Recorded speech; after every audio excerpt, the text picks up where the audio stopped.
രാജ്യത്ത് കോവിഡ് കേസുകൾ 7000-ലേക്ക് അടുക്കുന്നു. ഇതുവരെ 6815 ആക്റ്റീവ് കേസുകളാണ് രാജ്യത്ത് റിപ്പോർട്ട് ചെയ്തിരിക്കുന്നത്. രാജ്യത്ത് കഴിഞ്ഞ 24 മണിക്കൂറിൽ 3 കോവിഡ് മരണങ്ങളും റിപ്പോർട്ട് ചെയ്തു. ഇതിലൊന്ന് കേരളത്തിലാണ്.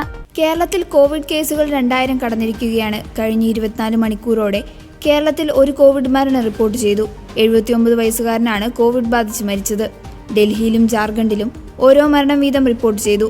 ഒറ്റ ദിവസം കൊണ്ട് കൂടുതൽ കേസുകളുടെ വർധനവുണ്ടായത് കർണാടകയിലും ഗുജറാത്തിലുമാണെന്ന് കണക്കുകൾ സൂചിപ്പിക്കുന്നു.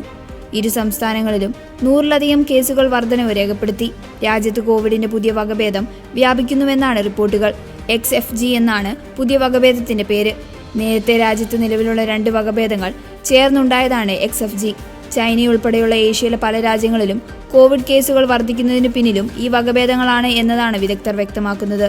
നിലവിൽ ആശങ്കപ്പെടേണ്ട സാഹചര്യമില്ലെന്ന് ആരോഗ്യവകുപ്പും വിശദീകരിക്കുന്നു.